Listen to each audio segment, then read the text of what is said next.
Jeste li ikada imali osjećaj da ste cijeli život slijedili tuđa pravila, a da tek sada shvaćate da je došlo vrijeme da živite po svome? Ono što ćete čuti danas moglo bi vam zauvijek promijeniti pogled na uspjeh nakon 45 godine. Ovo nije za one koji se boje istine, ovo je za one koji žele osloboditi svoj puni potencijal. Ne napuštajte video jer ću na kraju otkriti ključ koji najviše uspješnih ljudi skriva od svijeta. A ako želite još više ovakvog sadržaja, pretplatite se odmah na kanal jer ono što dolazi u nastavku jednostavno ne smijete propustiti. U drugoj polovici života mnogi ljudi dolaze do točke kada se svakodnevne obveze, postignuća i društveni uspjesi više ne čine kao dovoljni izvori ispunjenja. Ono što je nekada bilo teme motivacije, želja za statusom, prihvaćanjem, postignućem počinje blijediti. U toj tišini počinju se javljati pitanja koja su dugo bila potisnuta. Tko sam zapravo? Jesam li stvarno izabrao ovaj život? Što sam sve morao zanijekati da bi došao ovdje? Ta introspekcija nije plod slabosti ni krize, nego prirodan rezultat sazrijevanja. Čovjek počine uviđati da je velik dio njegova identiteta bio izgrađen kako bi se uklopio u očekivanja okoline obitelji, društva, kulture, pa i samoga sebe u ranijim godinama. Da bi bio prihvaćen, voljen ili cijenjen, osoba često ne uči skrivati, preoblikovati ili posve zanijekati dijelove svoje osobnosti koji ne odgovaraju vanjskoj slici koju želi projicirati. Taj proces odvija se postupno, često nesvjesno, i ostavlja unutarnje praznine koje tek kasnije, kada vanjski sijevi izgube privlačnost, postaju očite. U toj fazi života osoba se često susreće s vlastitom sjenom, skupom osobina, želja, misli i emocija koje je nekad smatrao neprihvatljivima, opasnima ili nepoželjnima. No ta sjena nije nužno nešto zločudno ili destruktivno. U mnogim slučajevima ona uključuje upravo one dijelove ličnosti koji su bili ključni za autentičnost, kreativnost i životnu radost. Primjerice, netko tko je tijekom mladosti potisnuo svoju senzualnost jer nije odgovarala obiteljskim normama, ili netko tko je zakopao svoj bunt jer nije bio prihvaćen u školskoj ili poslovnoj sredini, kasnije otkriva da je time također potisnuo i vitalnost, spontanost, sposobnost izražavanja i duboko osobnu istinu. Ti aspekti nisu nestali, oni su samo potisnuti u podsvijest, gdje te utječu na ponašanje, često na način koji osoba ne prepoznaje ili ne razumije. Suočavanje s tim potisnutim dijelovima nije lagan proces. Može izazvati nelagodu, sram, strah ili čak tugu zbog godina koje su prošle u pokušaju da se bude netko drugi. Ali upravo u toj konfrontaciji leži ogromna transformativna moć. Kada osoba počne priznavati te aspekte, počinje se oslobađati od unutarnjih konflikata. Energija koja je godinama bila potrošena na potiskivanje i kontrolu, sada se počinje vraćati. Ta energija nije samo psihološka, ona se manifestira i kao kreativna snaga, kao duboko iskustvo smisla i povezanosti sa sobom i drugima. Mnogi koji prođu kroz ovaj proces govore o iznenadnoj želji za stvaranjem, pisanjem, slikanjem, glazbom, plesom, ne zato da bi se pokazali svijetu, nego kao oblik unutarnjeg izraza. Drugi osjećaju potrebu za većom iskrenošću u odnosima, za čišćenjem starih konflikata, za oprostom sebi i drugima. Neki pak osjete poriv da krenu potpuno novim putem, promijene karijeru, mjesto stanovanja ili životni stil. Ono što povezuje sve te promjene jest osjećaj autentičnosti i slobode koji dolazi iznutra, a ne iz želje da se nešto postigne izvana. Važno je napomenuti da ovaj proces ne znači odbacivanje svega što je prije postojalo. Društvene uloge, obrazovanje, obiteljske strukture, sve to ima svoju vrijednost. Ali u zrelijem dobu osoba uđe razlikovati što je izgrađeno kao dio vlastite istine, a što je prihvaćeno iz vanjskog pritiska. To razlučivanje donosi mudrost. Osoba više ne mora dokazivati svoju vrijednost kroz vanjske potvrde jer zna da njezina snaga dolazi iz integracije svih svojih dijelova i svjetla i tame, i snage i slabosti, i radosti i boli. Ono što se često opisuje kao stvarni uspjeh u ovom kontekstu nije više vezano uz postignuća mjerena standardima društva. To je uspjeh koji se osjeća kao unutarnji sklad, kao mir s prošlošću i prisutnost u sadašnjosti. Osoba prestaje težiti savršenstvu i umjesto toga prihvaća potpunost, ideju da se u svakome od nas nalazi mnoštvo suprotstavljenih elemenata koji zajedno čine cjelinu. Ta cjelina nije glatka ni idealna, ali je istinita. I upravo u toj istinitosti leži snaga. Ovaj proces integracije ne događa se odjednom. To je put koji zahtijeva vrijeme, strpljenje i hrabrost. Suočavanje s vlastitim ranama i iluzijama može biti bolno, ali ujedno i oslobađajuće. Svaki korak prema autentičnosti donosi osjećaj dublje povezanosti sa sobom i sa životom. Osoba se više ne boji tko je, ne srami se svojih osjećaja i ne skriva svoje snove. Počine slušati svoj unutarnji glas koji je dugo bio utišan i taj glas postaje kompas za buduće odluke. U društvu koje često favorizira površnu sliku uspjeha, ova unutarnja transformacija može izgledati nevidljivo, pa čak i besmisleno onima koji još nisu zakoračili na taj put. No za one koji su ga iskusili, jasno je da tu počinje pravo bogatstvo života. Ne ono koje se broji u titulama ili materijalnim dobrima, nego ono koje se osjeća u svakom dahu, u svakom odnosu, u svakom trenutku tišine kada više nema potrebe glumiti, skrivati se ili bježati. Takva zrelost donosi i novu vrstu prisutnosti. Osoba koja je prošla kroz vlastitu tamu i iz nje izvukla svjetlost, postaje svjetionik i za druge. Njezina mirnoća, iskrenost i dubina nadanjuju okolinu. Ne zato što to namjerno želi, nego zato što je utjelovila nešto što je rijetko, cjelovitost. I upravo tu počinje stvarni uspjeh. U nekoj tišoj, dubljoj, ali i trajnoj dimenziji postojanja, u kojoj više nije važno što drugi vide u nama, nego što mi osjećamo kao istinu u sebi. Pravi poziv često ne dolazi u mladosti. U ranim godinama života, većina ljudi svoje izbore temelji na očekivanjima okoline, pritiscima obitelji, školskog sustava i društvenih normi. U tom razdoblju, mnogi biraju profesiju, životni put i odnose prema onome što se smatra razumnim, stabilnim ili uspješnim. U fokusu je dokazivanje diploma, karijera, brak, kuća, djeca i sve to često prati osjećaj žurbe, kao da postoji nevidljivi rok do kojeg sve to mora biti postignuto. Rijetki u tom razdoblju dubinski poznaju sebe, svoje unutarnje vrijednosti ili što im zaista donosi osjećaj smisla.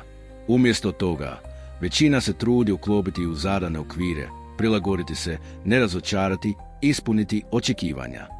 I upravo zato istinski poziv često dolazi tek kasnije, kada su vanjske strukture već izgrađene, a iza čovjeka stoji određena količina životnog iskustva, uspjesi, promašaj, odnosi koji su se raspali, snovi koji su se možda ostvarili, ali nisu donijeli očekivano ispunjenje. Oko 45 godine života, a često i kasnije, kod mnogih se javlja tihi, ali uporan osjećaj. Nešto nedostaje. Nije to uvijek dramatična kriza, ni nagli preokret. To je češće suptilan osjećaj nelagode u rutini, gubitak motivacije za ono što se nekad činilo važnim, emocionalna udaljenost od posla koji se nekad volio ili osjećaj da ono što se svakodnevno radi više nema stvarnu vrijednost. To je trenutak kada čovjek počne postavljati dublja pitanja, koja nisu vezana uz ambicije, nego u svrhu.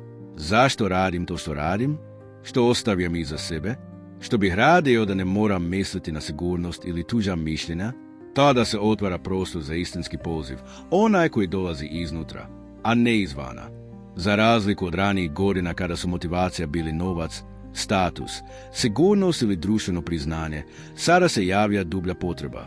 Da se ono što se radi poklapa s onim ko osoba jest u svojoj biti. Više nije dovoljno da posao bude dobro plaćen ili ugledan. Čovjek traži značenje, traži odraz sebe u svome radu. Neki tada potpuno promijene karijeru, napuste korporativne pozicije i okrenu se podučavanju, pisanju, umjetnosti, terapeutskoj praksi, radu s ljudima, prirodom, životinjama. Drugi ostanu u istom polju, ali ga počnu doživljavati na novi način, pokušavaju raditi smislenije, dublje, s više prisutnosti i manje igije. Zanimljivo je da u toj fazi mnogi po prvi put otkrivaju talente i interese koje su dugo zanemarivali.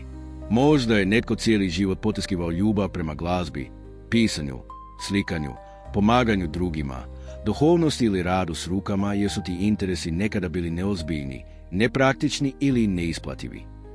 No sada, u zrelijim godinama, kada vanjski kriteriji više ne nose istu težinu, ti zaboravljeni dijelovi počinju isplivavati na površinu i traže izražaj. To često nije samo hobi, već temeljna potreba duše da se izrazi, da ostavi trag koji je autentičan, a ne samo društveno koristan. Zrelost donosi slobodu, slobodu da se više ne mora glumiti, prilagođavati ili dokazivati. Kada čovjek u sebi pronađe ono što ga dubinski ispunjava, prestaje mu biti važno što drugi misle. Više se ne boji rizika, jer zna da su godine pred njim dragocjene i da je ne želi potratiti na kompromise koji mu više ne služe. U toj slobodi javlja se i hrabrost da se započne nešto novo, da se prizna da ono staro više ne funkcionira, da se slijedi unutarnji kompas umjesto vanjskih mapa. Taj novi smjer često ne dolazi s jasnom strukturom, ne donosi odmah financijsku sigurnost ni društvenu podršku, ali donosi unutarnji mir. I to postaje važnije od svega ostaloga. Mnogi koji su prošli kroz taj prijelaz govore o osjećaju kao da se napokon bude, kao da se tek sada prvi put stvarno povezuju sa sobom. To ne znači da odbacuju svoj prijašnji život, naprotiv, sve ono što su prošli daje dubinu njihovim novim izborima. Iskustvo, znanje, proživljene boli i uspjesi sada postaju temelji iz koje progovara mudrost. I zato taj novi poziv nije naivan ni idealistički, on je duboko ukorijenjen u stvarnost, ali istodobno povezan s nečim višim, nečim što nadilazi svakodnevnu pragmu. U ovom razdoblju osoba često prestaje gledati na život kao na liniju koja ide samo prema naprijed. Umjesto toga, javlja se svijest o cikličnosti, o povezanosti svega što je bilo s onim što tek dolazi. Nema više potrebe za natjecanjem, za žurbom, za neprestanim usporezivanjem od drugima. Vrijeme postaje dragocjeno, ali ne zato što uri, već zato što se želi iskoristiti za ono što ima stvarno značenje. U tom smislu, pravi poziv nije samo profesionalna orijentacija, to je način življenja, način postojanja koji je usklađen o unutarnjim bićem. Neki tada počnu živjeti jednostavnije, smanjuju troškove, mijenjaju prioritete, sele se u prirodu, napuštaju gradski tempo, odbacuju nepotrebno. Drugi pak ostaju gdje jesu, ali mijenjaju način na koji pristupaju svijetu, više slušaju, manje sude, više vole, manje se boje. Svaki izbor koji dolazi iz takve autentične potrebe, bez obzira na vanjsku formu, vodi prema unutarnjoj punini. I ta punina nema potrebu biti glasna, ne traži aplauz. Ona se očituje u tišim stvarima, u jutarnjoj zahvalnosti, u dubokom razgovoru, u osjećaju da se dan živio svjesno i prisutno. Tako se pravi poziv ne otkriva kao cilj koji se mora dohvatiti, već kao proces približavanja sebi. To nije karijera, ni projekt, ni titula. To je svakodnevno življenje u skladu s vlastitim istinama, čak i kada su one nesavršene. To je sposobnost da se prepoznaju osobne vrijednosti i da se djeluje iz njih, umjesto iz straha ili prilagodbe. Taj poziv je često tev, ne nameće se, ali kada ga jednom prepoznamo, više ne možemo natrag. Jer znamo kako izgleda život bez njega, funkcionalan, ali prazan. A sada, iako možda ne uvijek lagan, život postaje istinit. U toj istinitosti počine ono što mnogi nazivaju drugi život. Život koji ne ovisi o vanjskim okvirima, nego o unutarnjoj slobodi. Život u kojem osoba više ne pokušava biti netko, nego jednostavno jest. Taj poziv ne zna za dobnu granicu, ne traži posebne uvjete. On se pojavljuje onda kada je osoba spremna reći: dosta je pretvaranja, sada želim živjeti u skladu sa sobom. To je poziv koji nas vodi kući, onamo gdje srce zna put i gdje vrijeme više nije neprijatelj, nego saveznik. Do tog trenutka, mnogi su već proživjeli desetljeća u kojima su gradili ono što se u društvu smatra temeljem uspješnog života. Karijere koje obećavaju sigurnost i prestiž, obitelji koje ispunjavaju tradicionalne obrasce, ime koji je prihvatljiv i povalan u očima okoline. Tijekom te godina, osoba često ulaže ogromnu količinu energije u ispunjavanje očekivanja. Da bude dobar radnik, odgovoran roditelj, vrijedan član zajednice, netko tko zna što radi. Sve je to, naravno, dio ljudskog razvoja i neophodno je da bi se razumjelo kako funkcionira svijet, ali ta faza često ide ruku pod ruku s kompromisima prema vlastitoj unutarnjoj istini. Ponekad ti kompromisi ostanu neprimjećeni jer su potrebni za preživljavanje ili su društveno nagrađeni. No, istodobno, malo po malo, osoba se udaljava od sebe, kao da pravi sebe ostavlja po strani u zamjenu za uloge koje mora igrati.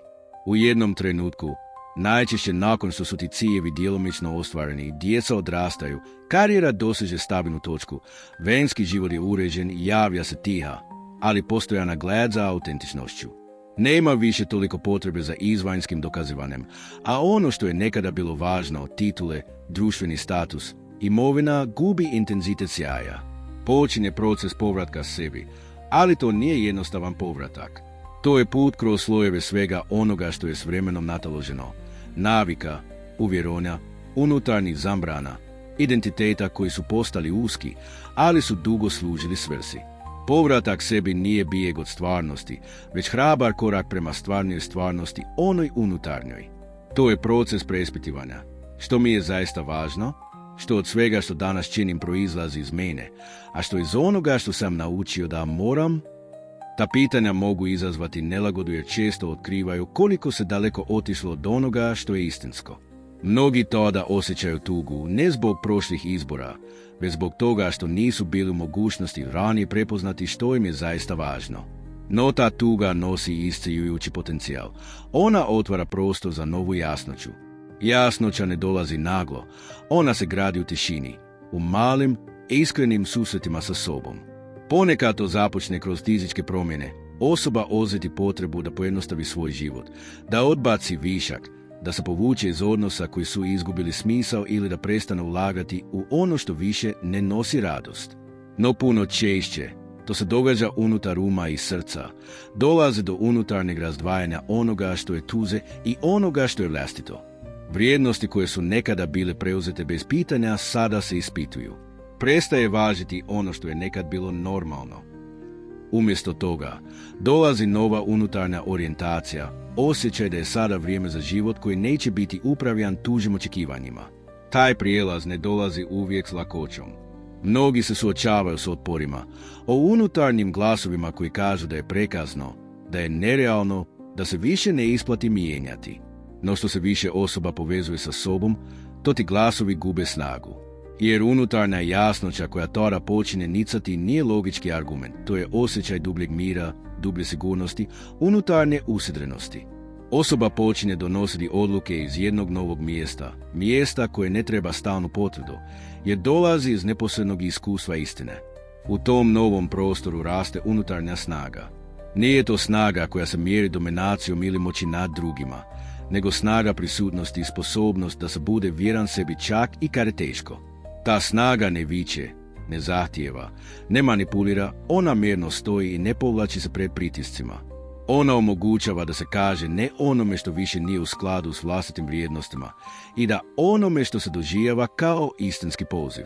Ta snaga se ne rađa iz pobune, nego iz razumijevanja i svijesti da život nije vječan i da vrijedi živjeti u skladu sa sobom.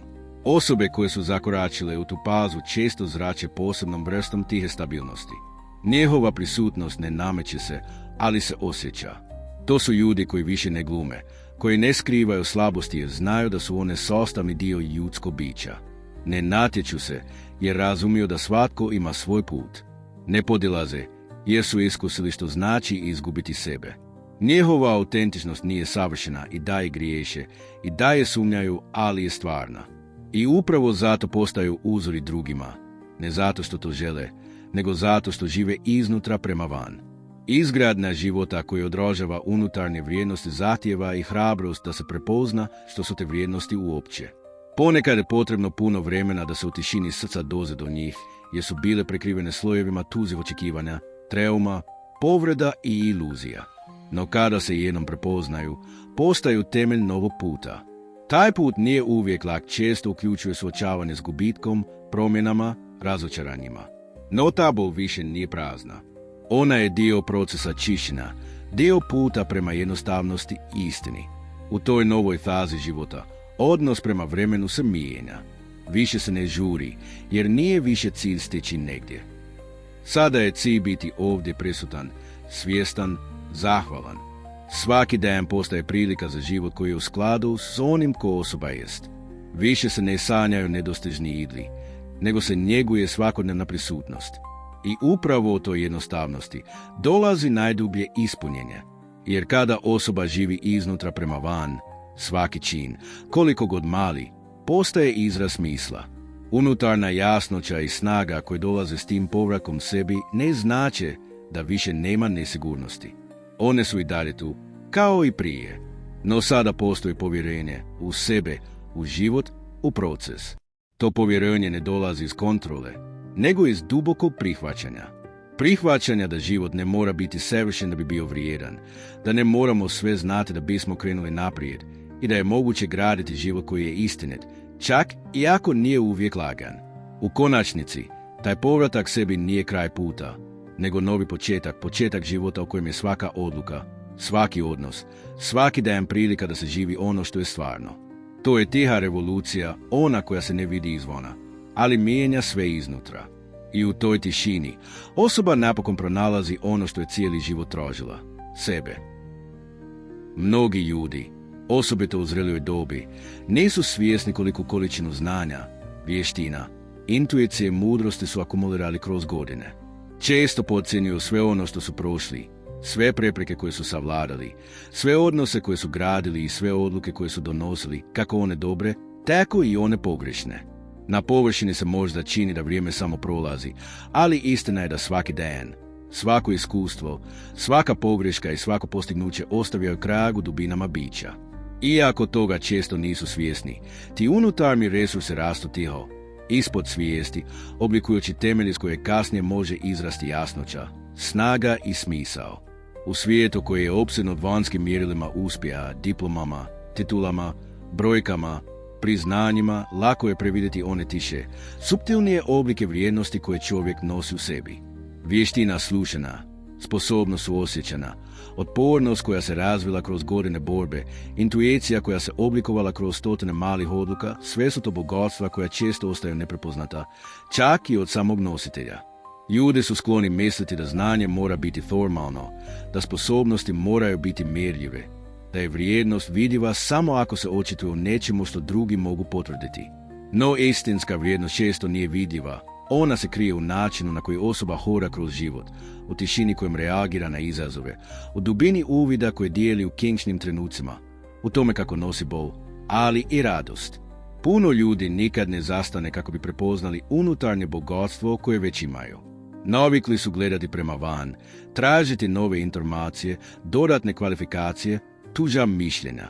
Mnogi se osjećaju kao da još nisu dovoljno spremni, dovoljno pametni, dovoljno sposobni da bi ostvarili ono što duboko u sebi osjećaju kao svoj put.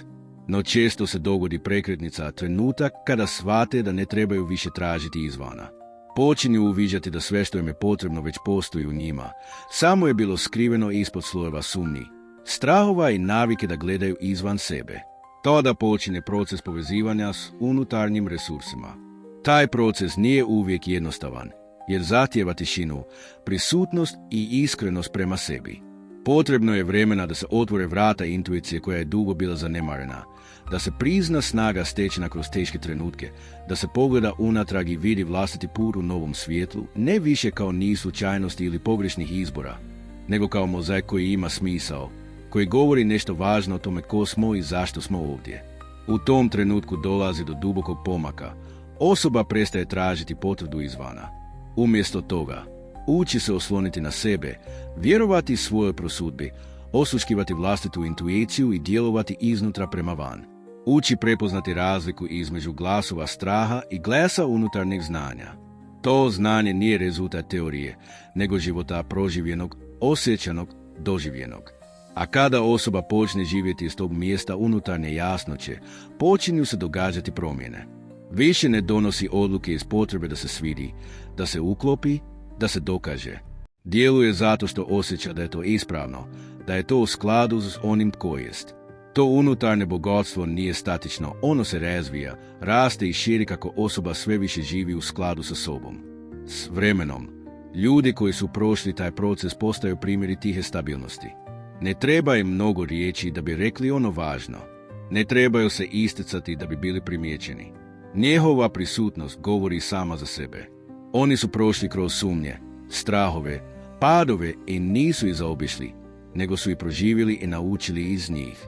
To ih čini vjerodostojnima, stvarnima, povezanim sa sobom i s drugima. Emocionalna otpornost koja se razvija kroz godine nije samo sposobnost da se preživi teškoće, nego je sposobnost da se ostane otvoren unatoč njima.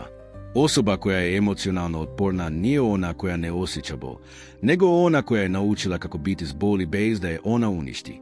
Naučila je da emocije dolaze i odlaze, da slabost nije slabost nego dio ljudskosti, da je ranjivost snaga, jer nosi autentičnost. U toj emocionalnoj zrelosti leži snaga koja se ne lomi pred pritiscima, već se prilagođava, uči, mijenja, raste.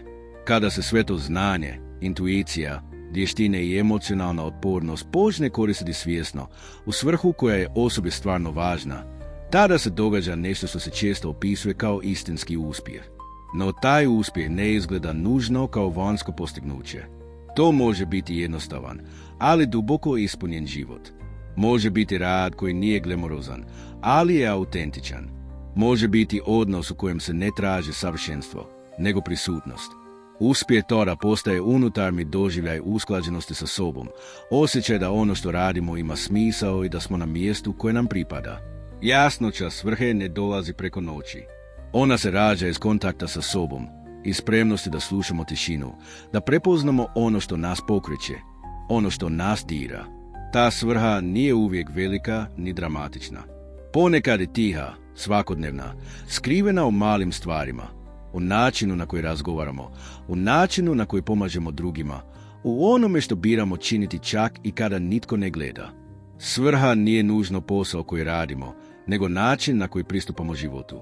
Kada se ta jasnoća razvije, kada osoba zna zašto ustaje ujutro, tada svijet više ne izgleda kao mjesto koje treba osvojiti, nego kao prostor u kojem može davati ono što jest. To je najdublji oblik uspjeha, ne onaj koji ovisi o vanjskim priznanjima, nego onaj koji dolazi iznutra.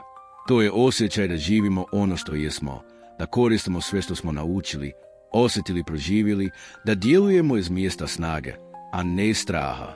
To je život u kojem više nema potrebe skrivati se, pretvarati se ili glumiti.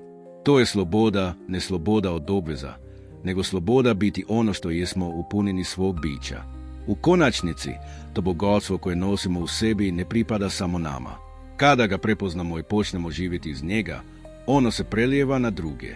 Naši izbori, riječi, prisutnost, sve to počinje djelovati oko nas.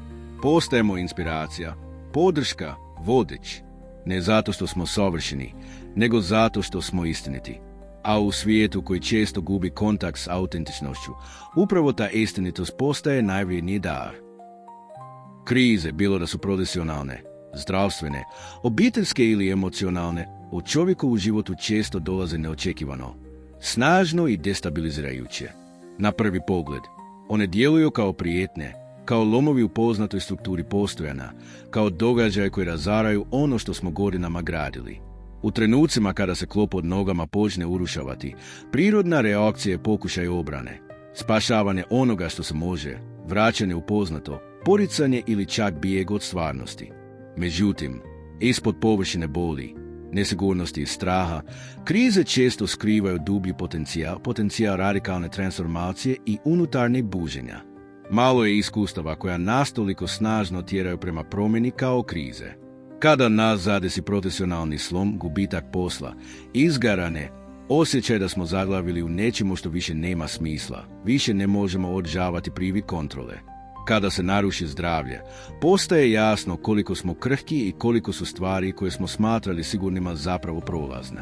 Obiteljske krize, razvodi, konflikti, gubici često nas suočavaju s emocionalnim istinama koje godinama potiskujemo. Sve te situacije imaju jednu zajedničku osobinu. Tjeraju nas da stanemo, da pogledamo unutar sebe i preispitamo sve ono što smo uzimali zdravo za gotovo. U trenutku krize, kada se svakodnevna rutina raspada, otvara se prostor za nova pitanja. Ko sam bez svega onoga što me definiralo? Na čemu temeljem svoj identitet? Što je zaista važno? Ta pitanja možda nisu nova, ali ih u stabilnim fazama života često guramo u stranu. Krize ponovno aktiviraju, s brutalnom iskrenošću i bez mogućnosti izbjegavanja. U tom suočavanju s vlastitom ranjivošću počinje proces duboke promjene. Čovjek više ne traži odgovore samo u vanjskom svijetu, sada počinje slušati iznutra. Patnja u kriznim trenucima nije samo nuspojava nesreće. Ona može postati moćan alat ne zato što je sama po sebi plemenita, već zato što nas primorava na istinu. U patnji otpadaju slojevi iluzije. Maska koja je godinama čuvana pred drugima, pa i pred sobom, puca pod pritiskom. U tim pukotinama pojavljuje se prostor za novu jasnoću, za hrabrost da se pogleda stvarnost bez ujepšavanja. Patnja nas pušta na koljena, ali iz te pozicije poniznosti moguće je po prvi put istinski vidjeti što život traži od nas. Ono što se čini kao kraj, često je zapravo početak. Kada staro više ne funkcionira, javlja se potreba za novim načinom postojanja. Ne uvijek odmah, ne uvijek svjesno, ali polako, u tišini, krene proces sazrijevanja. Kriza tada više nije neprijatelji, već katalizator sila koja nas gura iz poznate zone ugore prema nečemu što po početku djeluje zastrašujuće, ali što s vremenom otkriva svoju svrhu. Mnogi ljudi koji su prošli kroz teške životne prijelaze kasnije priznaju da su upravo ti trenuci postali prekretnice koje su ih doveli do dublje verzije sebe. U krizi se aktiviraju skrivene snage. Osoba se prisiljava probuditi sposobnosti za koje nije ni znala da je posjeduje, sposobnost odlučivanja, hrabrost da krene novim putem, strpljenje da podnese nesigurnost, vjera da se iza tame krije novo svjetlo. Svaki put kad preživimo nešto što smo mislili da nećemo moći podnijeti, nešto se u nama promijeni. Raste povjerenje u vlastitu otpornost, povećava se emocionalna dubina. Otvara se prostor za suosjećanje jer tko je sam bio ranjen, zna prepoznati bol i kod drugih.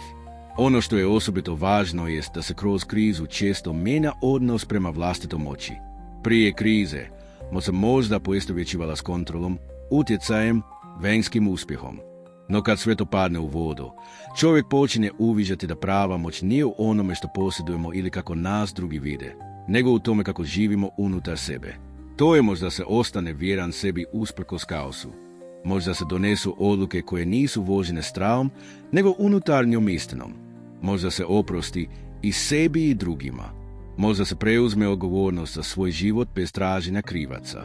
S vremenom, kriza postaje prijelaz, most između starog i novog identiteta. Taj prijelaz nije linearan, često je bolan i pun dvojbi. No kako osoba prolazi kroz taj proces, pojavljuje se novi osjećaj svijesti. Više ne živimo automatski, više ne vjerujemo svemu što mislimo, više ne uzimamo život zdravo za gotovo.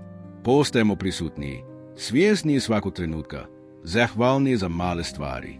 A to nije mala promjena, to je duhovno buđenje, ono koje ne dolazi iz knjiga, nego iz same srži postojanja. Mnogi ljudi otkriju tijekom krize ono što nisu uspjeli pronaći u godinama stabilnosti, svoju svrhu, svoju istinu, svoje granice, svoju slobodu. Umjesto da bježe od boli, ne uče je slušati. Umjesto da se boje gubitka, uče ga prihvatiti kao dio života. I tada se događa duboka unutarnja promjena. Osoba više ne traži smisao izvana, nego ga stvara iznutra. U tom trenutku prestaje potreba za savršenstvom. Umjesto toga, prihvaća se nesavršenost kao dio autentičnog puta. Krize nas uče strpljenju. Uče nas da stvari ne dolaze uvijek kada ih želimo, nego kada smo spremni. Uče nas da su promjene rijetko ugodne, ali često neophodne. Uče nas da ono što nas je slomilo može istovremeno biti ono što nas oblikuje. I najvažnije, uče nas povjerenju. Povjerenju u život, u vlastitu snagu, u proces. Čak i kada ne vidimo izlaz, čak i kada sve izgleda izgubljeno, postoji mogućnost rasta. U konačnici, krize nas pozivaju natrag sebi. Ne onom površinskom sebi, nego onom dubokom, istinitom biću koje možda nismo nikada potpuno upoznali. Taj povratak ne događa se preko noći. To je put. Put na kojem učimo kako živjeti s više hrabrosti, više autentičnosti, više smisla. I premda nitko ne želi krizu, mnogi na kraju priznaju da je upravo ona bila točka preokreta, trenutak kad su prestali živjeti prema tuđim mjerilima i počeli graditi život iznutra prema van. Zato kriza nije kraj. Ona je početak, bolan, ali moćan. Ona ne dolazi da nas kazni, nego da nas probudi, da nas oslobodi od iluzija, da nas vrati onome što je stvarno. I kada je prihvatimo ne kao prijetnju, nego kao priliku, otvaramo vrata novoj razini postojanja. Svjesniki, istinitoj, potpuniti. Za razliku od mlazih konkurenata, koji u profesionalni i životni svijet najčešće ulaze s velikim entuzijazmom, energijom i tehničkim znanjima, osoba iznad 45 godina sa sobom nosi nešto što je daleko rjeđe i vrijednije. Iskustvo. To iskustvo nije samo zbroj godina provedenih na određenim poslovima ili u određenim ulogama. već se radi o dubokom, osobno proživljenom znanju koje se ne može naučiti iz knjiga, pretražiti na internetu ili usvojiti preko noći. To je znanje koje dolazi iz pokušaja i pogrešaka, iz parova i oporavaka, iz odnosa koji su se gradili i raspadali, iz projekata koji su uspjeli, ali i oni koji su propali. Takvo znanje ima karakter gravitacije smireno, koncentrirano i utemeljeno. Osobe iznad 45 godina često podcjenjuju kapital koji nose u sebi, jer živimo u društvu koje favorizira brzinu, inovaciju, mladost i tehničku okretnost.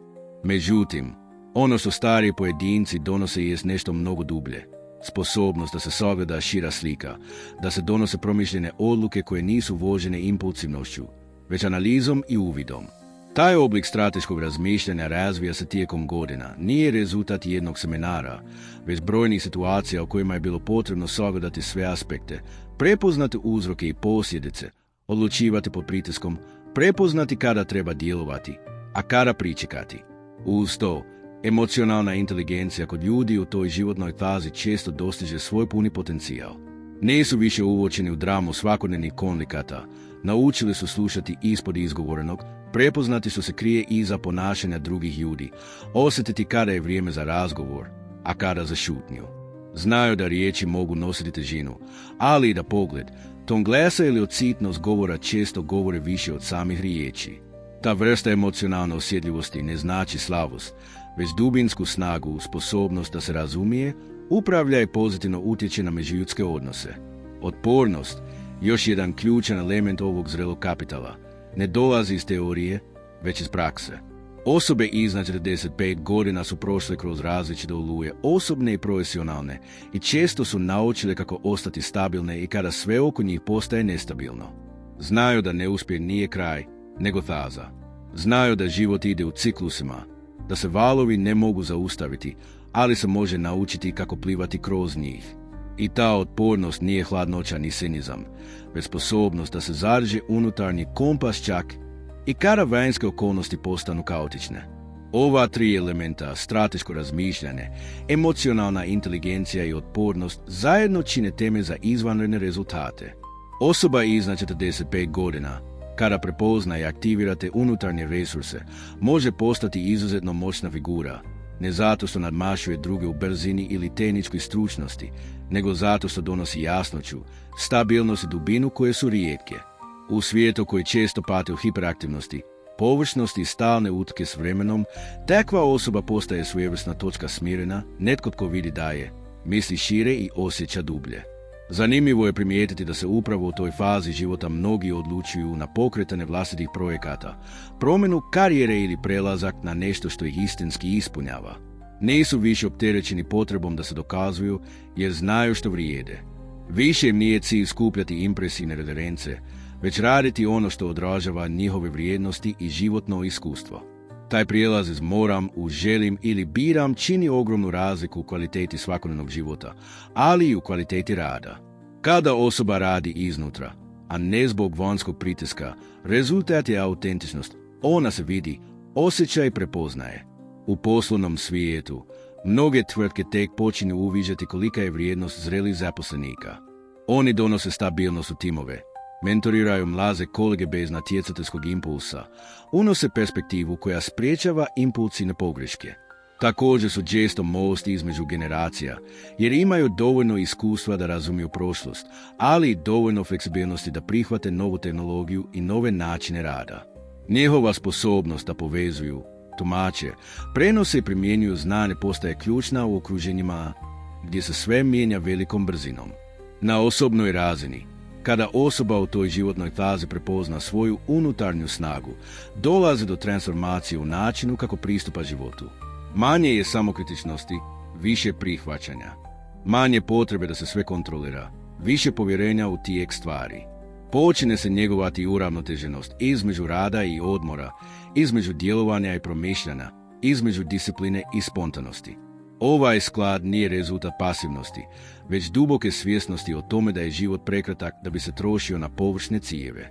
Također, s godinama dolazi i dublje razumijevanje odnosa i sa sobom i s drugima. Ljudi u toj fazi znaju da prava povezanost ne dolazi iz stalne prisitnosti, nego iz autentične prisitnosti. Znaju da nisu svi odnosi vječni, ali svaki može biti vrijedan. Znaju kako otpustiti ono što više ne služi i kako njegovati ono što hrani dušu. Ovo razumijevanje čini zrelijim partnerima, roditeljima, prijateljima, suradnicima. Njihova mudrost nije napadna, ali je snažna, ona stvara sigurnost i povjerovanje. U konačnici, osoba iznad 45 koja prepozna vlastiti kapital, sav taj trud, znanje, uvid, osjećaj i otpornost dolazi do točke gdje više ne traži vanjsko odobrenje. Počne birati kako i s kim želi raditi, gdje želi ulagati svoju energiju i kakav trag želi ostaviti. To nije kraj puta, nego njegovo produbljenje. Jer tek tada dolazi do izražaja ono najvrednije. Životno iskustvo pretočeno u djelovanje koje ima smisla, težinu i svrhu. A to je nešto što ni mladost, ni brzina, ni tehnologija ne mogu zamijeniti. To je dar vremena, oni koji ga znaju prepoznati, postaju sila koja tiho, ali snažno mijenja svijet oko sebe. Kada osoba donese unutarnju odluku da više ne želi živjeti iz uloga koje su nametnute, iz slika koje je stvarala da bi zadovoljila druge, iz očekivanja koja više ne osjeća kao svoja, tada počinje jedan od najdubljih procesa osobne i profesionalne transformacije. Ta odluka ne dolazi naglo. Ona je često rezultat godina unutarnjeg nemira, osjećaja praznine unatoč postignućima, ponavljanja istih obrazaca koji više ne daju nikakvo zadovoljstvo. U nekom trenutku čovjek jednostavno više ne može. Ne može više nositi masku koja ga guši, ne može više ulagati energiju u održavanje slike koja nije stvarna, ne može više šutiti pred vlastitim istinama. I tada, u tom trenutku unutarnje zasićenosti, rađa se početak nečeg istinskog. Odlučiti živjeti i raditi iz vlastite prirode znači okrenuti se sebi i priznati tko zaista jesmo. Netko bismo trebali biti, netko drugi žele da budemo, već ono što u dubini osjećamo kao autentično. To može značiti promjenu karijere, drugačiji pristup poslu koji već radimo, novu vrstu odnosa prema ljudima, drukčiji ritam života. Ali ono što se mijenja prije svega je iznutra, prestaje potreba za glumom, prestaje težnja za savršenstvom, prestaje težnja da se život ispriča kao uspješna priča i umjesto toga započne autentičan dijalog sa samim sobom. Autentičnost ne znači biti savršen, niti znači da se uvijek mora reći sve što se misli. Autentičnost znači biti usklađen sa sobom, govoriti kada je to važno, šutiti kada šutnja ima snagu, djelovati iz mjesta jasnoće, a ne iz mjesta straha ili uvjetovanosti. To znači imati hrabrost biti ono što jesmo, čak i kada to možda neće svima odgovarati. I upravo u toj hrabrosti leži moć. Jer ljudi, iako često ne znaju to jasno artikulirati, duboko u sebi prepoznaju autentičnost. Ona se osjeća. Ona ima vibraciju koja se ne može lažirati. Kada netko govori iz mjesta istine, to se prepoznaje u tonu glasa, u pogledu, u prisutnosti. I tada dolazi do povezivanja.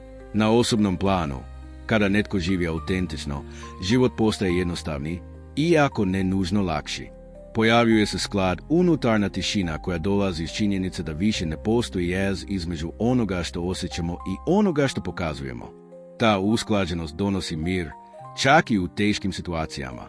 Donosi jasniju percepciju što nam je važno, a što više ne želimo tolerirati. Donosi hrabrost da se kaže ne onome što je u suprotnosti s vlastitim vrijednostima. I najvažnije, donosi osjećaj slobode koji nije ovisan o vanjskim okolnostima.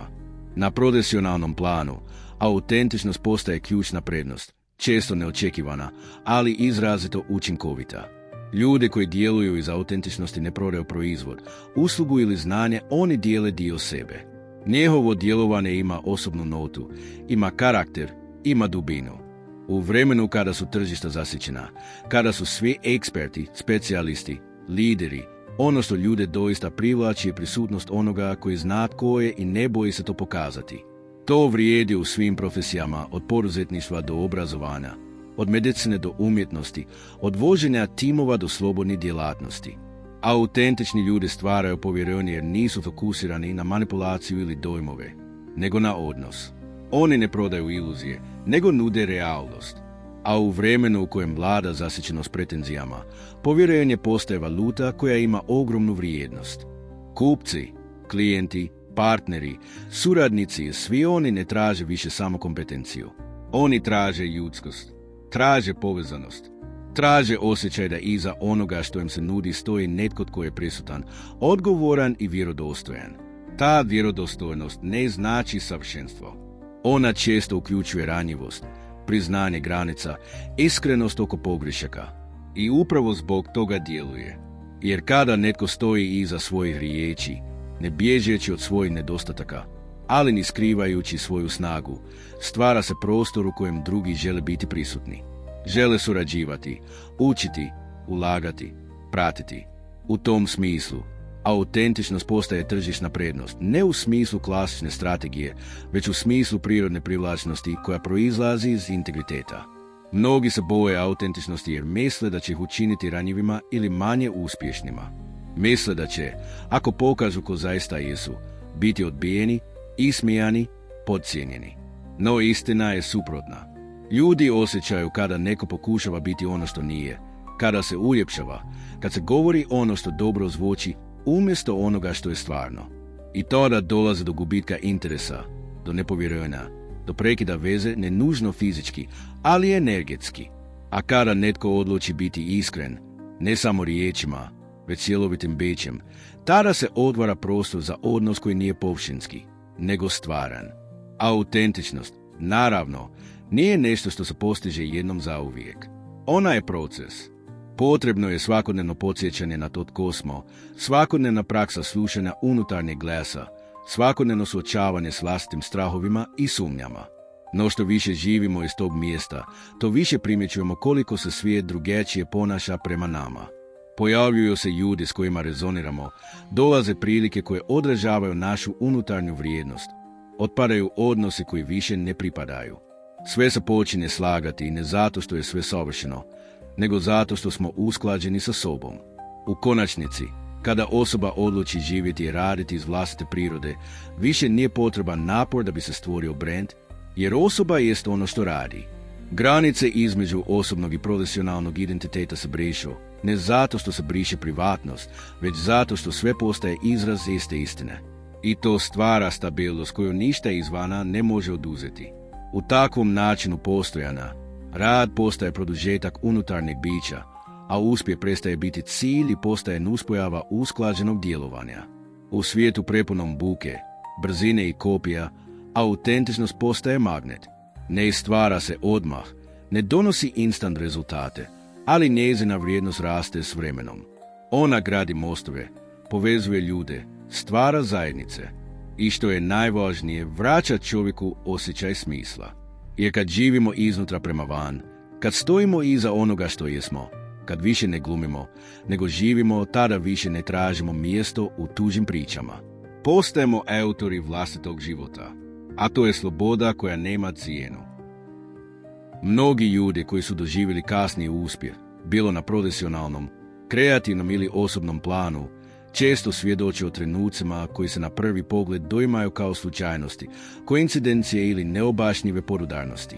Govore o neplaniranim susretima koji su ih vodili do ključnih veza, o inspiracijama koje su ih obuzele točno u trenutku kada su razmišljali odustati, o idejama koje su se javile spontano, a zatim im promijenile tijek života. Za vanjskog promatrača to može izgledati kao puka sreća, kao niz povoljnih okolnosti koje su se dogodile bez posebnog razloga. No, oni koji su doživjeli takve trenutke iznutra često znaju da tu ima nečega više. Nisu to bile obične slučajnosti.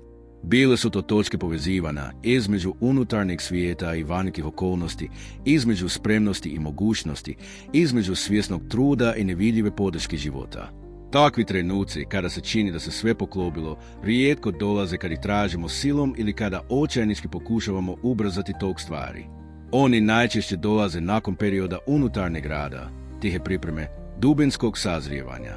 Kada osoba dođe do točke kad više ne djeluje samo iz potrebe za uspjehom, priznanjem ili kontrolom, nego iz mjesta usklađenosti sa sobom, tada se nešto u njoj promijeni. Postaje jasniji, intuicija jača, odluke postaju preciznije. I tada, kao da se svijet počine ponašati drukčije, kao da prepoznaje tu unutarnju jasnoću i odgovara na nju. Taj odgovor svijeta ne dolazi uvijek spektakularno.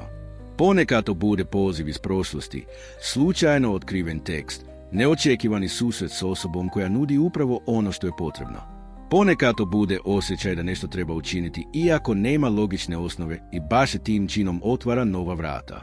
Ti trenuci djeluju magično ne zato što prkose logici, već zato što djeluju savršeno usklađeno s onim što osoba u tom trenutku treba. Oni su potvrda da postoji dublja razina povezanosti između nas i svijeta, između unutarnjih stanja i vanjskih događaja. U kasnijim fazama života, kada se uspjeh više ne mjeri samo brojkama ili priznanjima, takvi trenuci dobivaju još dublje značenje. Osobe koje su prošle kroz godine rada, neizvjesnosti, razočaranja i traženja, često su razvile duboku osjetljivost za ono što je autentično. Njihova spremnost nije samo tehnička, ona je unutarnja. Naučili su razlikovati pravu priliku od iluzije, istinsku inspiraciju od prolaznog impulsa.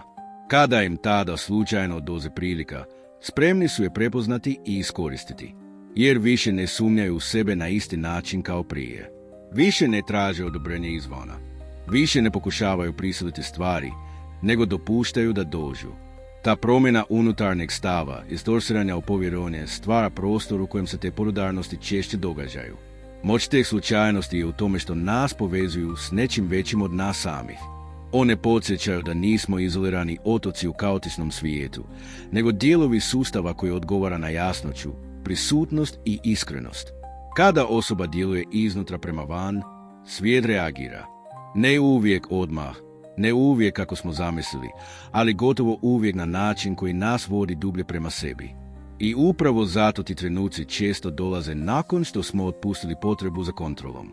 Kad prestanemo forsirati rezultat, kad se usudimo biti prisutni u procesu, kad djelujemo iz unutarnje jasnoće, tada se događa ono što mnogi nazivaju čudom. Ti čudesni trenuci zapravo nisu odvojeni od svakodnevnog života.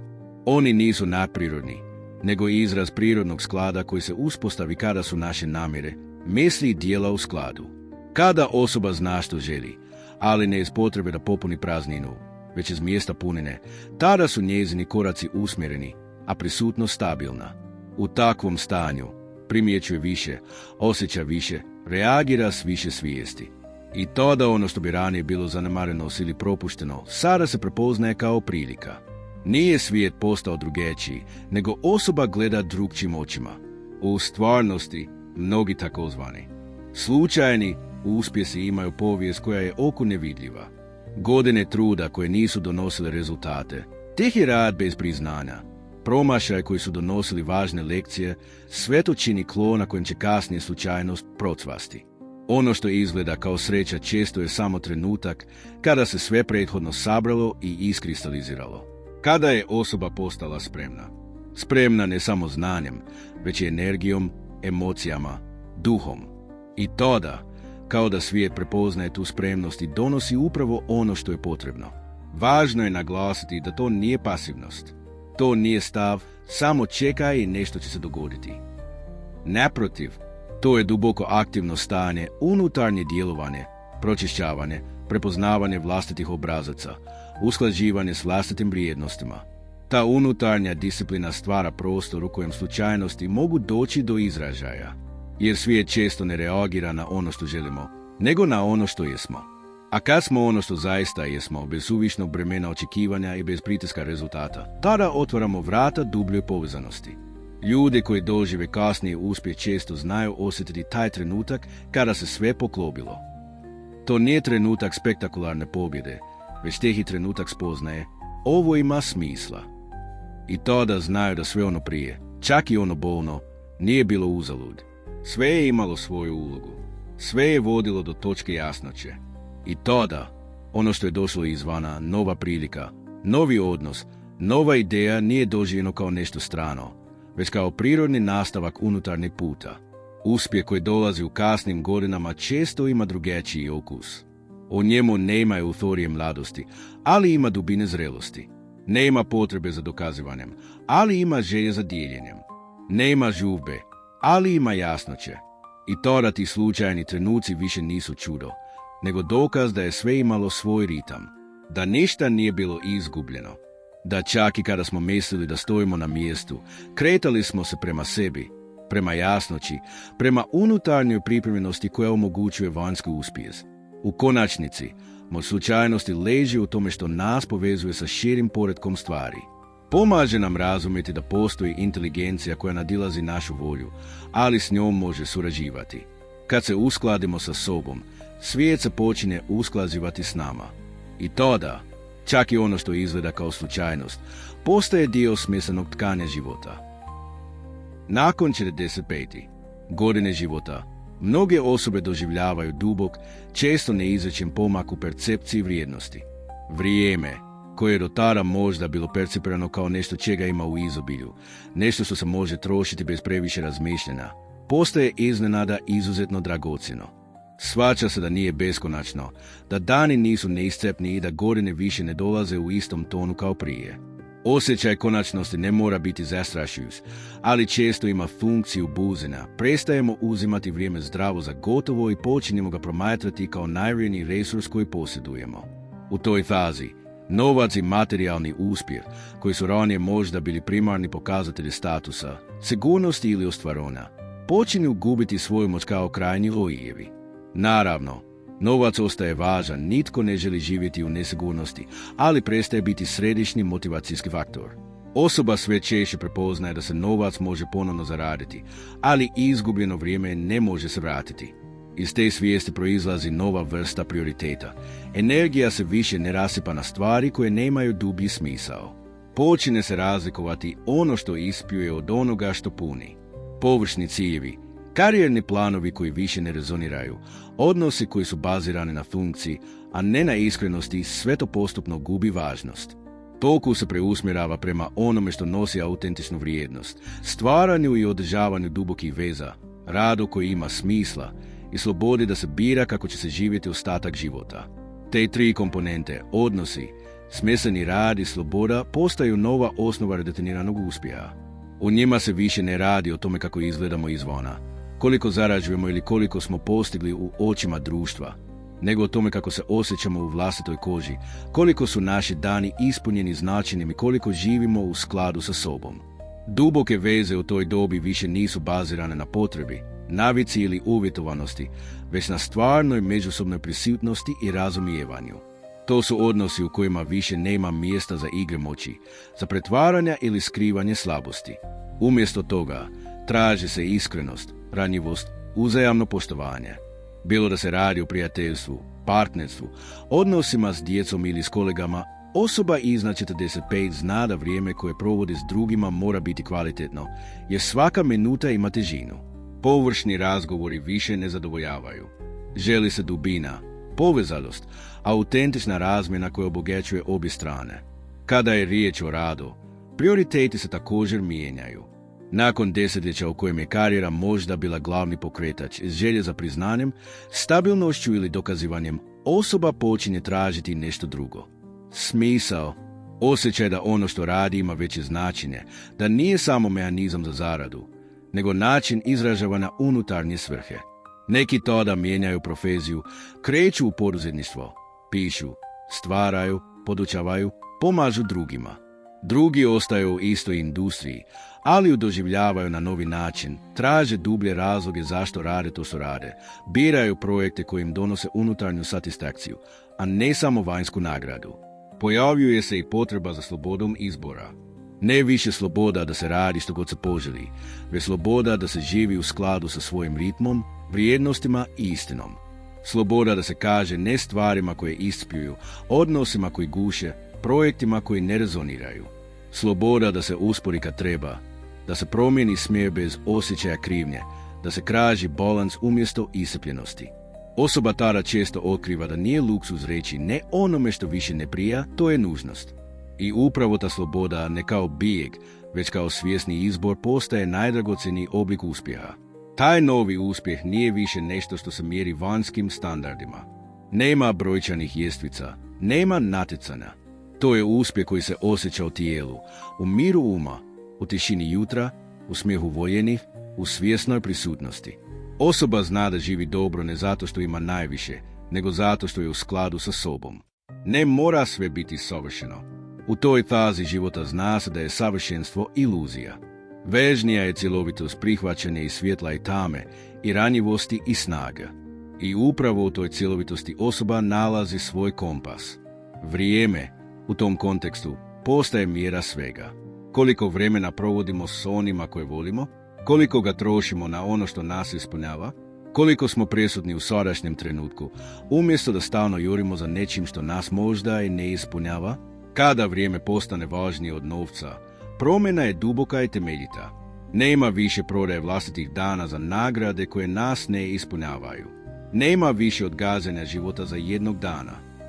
Taj jedan dan postaje danas jer znamo da ga više ne možemo beskonačno čekati.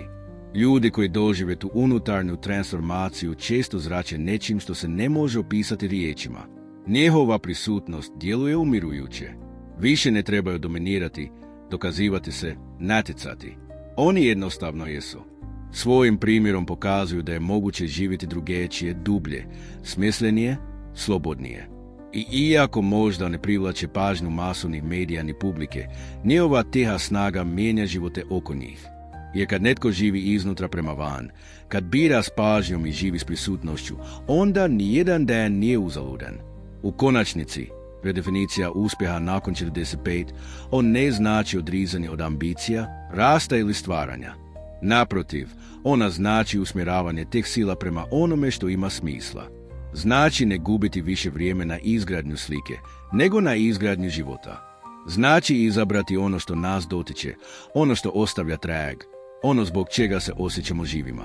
I to je možda najveći uspjeh od svih, živjeti život koji ne bismo mijenjali za ništa. Jer kad vrijeme postane važnije od novca, tada biramo ono što se ne može kupiti. Istinu, slobodu, povezanost i mir. U fazi života nakon 45, mnogi ljudi počinju preispitivati temeljne postavke na kojima su godinama gradili svoje živote. Pitanja koja su u ranijim godinama možda bila prigušena pod pritiskom svakodnevnih obaveza, podizanja djece, izgradnje karijere ili stjecanja materijalne sigurnosti, sada izlaze na površinu s više snage i jasnoće. Pitanja poput zašto radim to što radim? Ili moj život u skladu s onim što duboko osjećam kao istinu? Što ostaje iza mene osim titula, računa i priznanja? U tom razdoblju počinje se na dubljoj razini razlikovati što znači živjeti uspješno i taj pojam sve više izmiče definicijama koje su dominantne u vanjskom svijetu. Istinski uspjeh, kako ga mnogi doživljavaju nakon 45, nema više primarno veze s prestižom, bogatstvom, posjedovanjem ili usporedbom s drugima. On se počinje definirati kao sposobnost da osoba živi u skladu sa sobom, donosi odluke koje su u skladu s njezinim vrijednostima i ciljevima, te osjeća mir zbog toga kako živi, a ne koliko ima. U tom kontekstu svrha dobiva središnje mjesto. Kada djelovanje više nije vođeno isključivo profitom, statusom ili očekivanjima, već unutarnjim osjećajem smisla, tada se otvara prostor za jednu dublju vrstu slobode, onu koja ne ovisi ni o tržištu, ni o šetovima, ni o vanjskim validacijama. Sloboda koja dolazi iz svrhe nije nagla, niti spektakularna. Ona se gradi polako, često kroz godine unutarnjeg preispitivanja, promjena pravca, neuspjeha, propuštenih prilika, ali i trenutaka dubokog uvida. Kada osoba u toj fazi života konačno poveže ono što zna, ono što može i ono što voli, tada počinje živjeti iznutra prema van. To znači da rad, umjesto da bude sredstvo ispljivanja, postaje način izražavanja vlastitog identiteta i doprinosa. Ne radi se više samo za zaradu, nego za osjećaj da to što se radi ima smisla, da služi nečemu većem, da ostavlja trag koji nije prolazan. Financijska neovisnost u toj životnoj fazi često se ne doživljava kao akumulacija bogatstva radi statusa, nego kao mogućnost da se donose odluke bez straha. Neovisnost znači da osoba može reći ne poslu koji joj iscrpljuje duh, može odabrati s kim želi surađivati, može odlučiti kako želi strukturirati svoje dane. To ne mora značiti povlačenje iz poslovnog svijeta, nego preusmjeravanje fokusa, manje kompromisa, više integriteta. Paradoksalno, upravo kada novac prestane biti primarni motivator, osoba često počne privlačiti više obilja jer njezin rad postaje autentičan, prepoznatljiv i stvaran. Ljudi prepoznaju iskrenost i vrijednost i žele biti dio toga. S druge strane, duhovna neovisnost je možda još važnija, iako su ta dva oblika slobode često povezani. Duhovna neovisnost ne znači odricanje od materijalnog, nego oslobođenje od unutarnjih uvjetovanja, straha od tuđeg mišljenja, potrebe za konstantnim odobravanjem, uspoređivanja s drugima, stalnog jurenja za nečim vanjskim. To je stanje u kojem osoba prestaje mjeriti svoj život tuđim mjerilima i počinje ga živjeti po vlastitim pravilima, ne iz prkosa, nego iz jasnoće. Ta jasnoća dolazi iznutra, iz iskustva, iz pada i povraka, iz suočavanja s vlastitim sjenama i spoznajom što zaista vrijedi, a što je bila iluzija. Kada svrha postane vodič, tada odluke više ne dolaze iz mjesta straha, nego iz povjerenja. Osoba se više ne pita što će reći drugi, ili hoće li ovo biti dovoljno isplativo, nego je li ovo u skladu s onim tko ja jesam i ima li ovo smisla dugoročno, za mene i za druge. U tom načinu razmišljanja prestaje potreba da se stalno nešto dokaže. Umjesto toga dolazi osjećaj mira, ne zato što je sve savršeno, nego zato što je osoba na mjestu koje je njezino. Takav mir nije pasivnost. To je aktivno, živo stanje u kojem osoba svakodnevno bira biti prisutna, donositi odluke koje su u skladu s njezinom svrhom, ulagati vrijeme i energiju u ono što odražava njezinu bit. Takav život ne isključuje izazove, on i dalje postoje, ali se više ne doživljava kao prijetnje, već kao prilike za produbljivanje razumijevanja. Rad se tada više ne doživljava kao teret, nego kao poziv.